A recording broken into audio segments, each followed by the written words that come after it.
Hey there.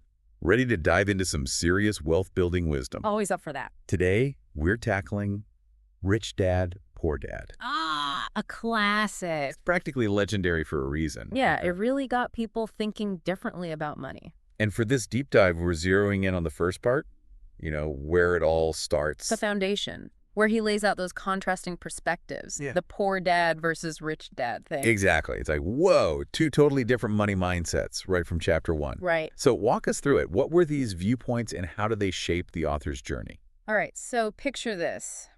You've got poor dad, right? He's all about that traditional idea of success, good grades, secure job, the whole 9 yards. The classic work hard, climb the ladder approach. Exactly. Oh. The path most of us are raised to believe is like the way to a good life. Right. But then you get rich dad. Here comes the plot twist. He flips the script completely. Financial literacy, understanding how money works, that's his jam. Making it work for you, not the other way around.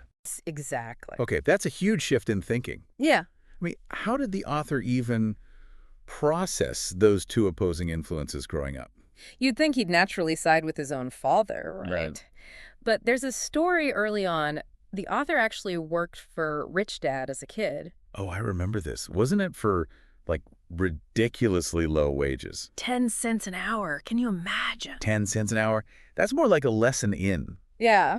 Well, I don't know what that's a lesson in, except maybe the value of $1.10 in this case. Right. It's about seeing the bigger picture. Okay, so what was Rich Dad trying to teach him? He wanted to open the author's eyes to the rat race. Oh, yeah, the rat race. Always sounded kind of scary to me. It can be. Think of it like you work, you get your paycheck, you spend most of it, and then you just got to work more. You keep up, right. Yep, that never-ending cycle. That was the real lesson there. So it's about breaking free. But how do you actually do that? What's the alternative? Well, that's where assets versus liabilities comes in. Okay, yeah, assets, things that put money in your pocket. Exactly. And liabilities. They take it out. Rich Dad was all about acquiring assets. It's like that famous line, it's not about how much you make, but how much you keep. Exactly. He wanted the author to understand that real wealth isn't about your income, it's about what you own. And whether it's working for you or you're working for it. Yes. And there's this perfect example in the book, the way Rich Dad and Poor Dad viewed a house. Owning a home, now that's something almost everyone thinks about at some point. For sure. I'm guessing Poor Dad saw it as, a solid investment. Right. That classic American dream, you've made it if you own a house. Yeah. Yeah. Security, stability, all that. So what was Rich Dad's take? He saw it as a liability. Whoa, really? Wow. He didn't buy into the whole owning a home is a smart financial move idea. Not really. He argued that, well, yes, it gives you somewhere to live. It also comes with all these expenses, mortgage payments, property taxes. Maintenance, all of that. It adds up. Exactly. So while Poor Dad focused on the emotional and societal benefits of homeownership, Which are important. of course, but Rich Dad was all about the financial reality. The cold, hard number. Exactly.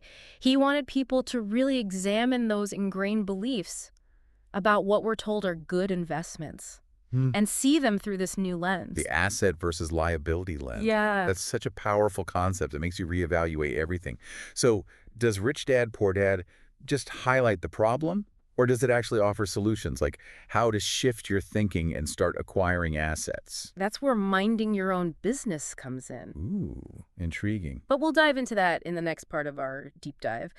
Picking up on that whole minding your own business thing. Okay, yep. It's not always as straightforward as it sounds. Right. Like, Rich Dad, Poor Dad isn't just saying, go start a company and you're set, It's deeper than that, yeah. It's about a bigger shift in how you think about making money. So like taking control of your own financial destiny, not relying on a job to be your only source of income. You got it. It's about building something that generates income even when you're not, clocking in. Even when you're sleeping. Yeah, exactly. And that brings us back to those assets we were talking about. Because assets work for you, even while you're off doing other things, right? Yeah. What kind of assets did Rich Dad like? He was big on real estate, obviously, but he wanted the author to see that assets can be a lot of things. Stocks, bonds, intellectual property. It's about finding what works for you. And understanding how they work, right? It's not just about throwing money at something and hoping for the best. Exactly. You got to be informed. And that's where those financial statements come in. Ooh, yeah, he talked about those balance sheets and income statements. Yeah. I remember thinking, Is this going to be on the test? I know, right? But it's actually important stuff. Okay, can you break it down for us? Like, what are they really? Sure. So an income statement is like a snapshot of your finances.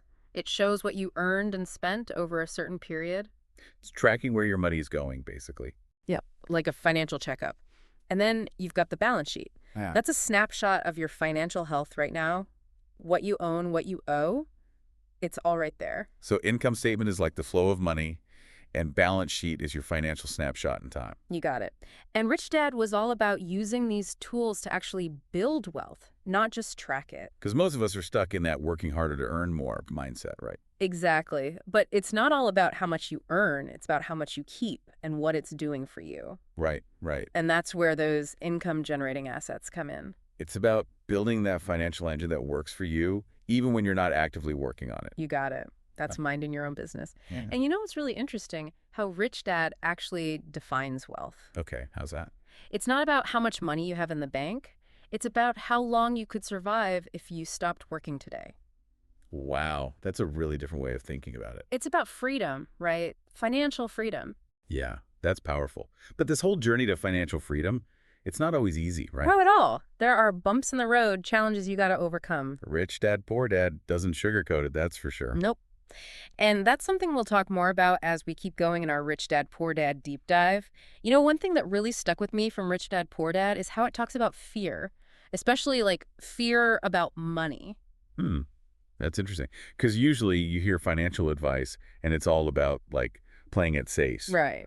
avoiding risk, that kind of thing. Exactly. But Rich Dad, he's got this different approach. Okay, what does he say? He's almost like, instead of avoiding fear, you should like lean into it, use it. Use it. That seems kind of counterintuitive. Isn't fear usually what stops people from going after what they want? Right. But Rich Dad would say that's because fear, a lot of times, it comes from not understanding something. Okay, so it's like the more you know about money, how it works, how to make it work for you, the less scary it is. Exactly. He was all about education, about constantly learning.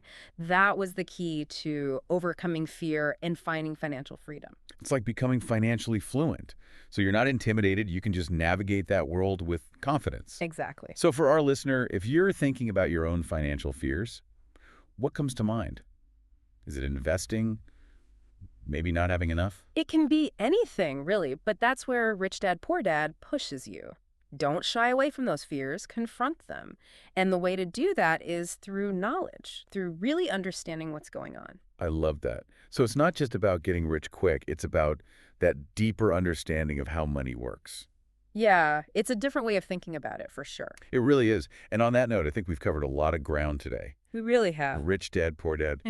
It's a book that sparked so many conversations, and for good reason. Definitely. It makes you question everything you thought you knew. Right. And it reminds us that there's always more to learn. So if you're listening and you haven't already, check it out. Rich Dad, Poor Dad. It might just change your whole perspective on money. In your life. And on that note, we'll wrap up this deep dive. Until next time.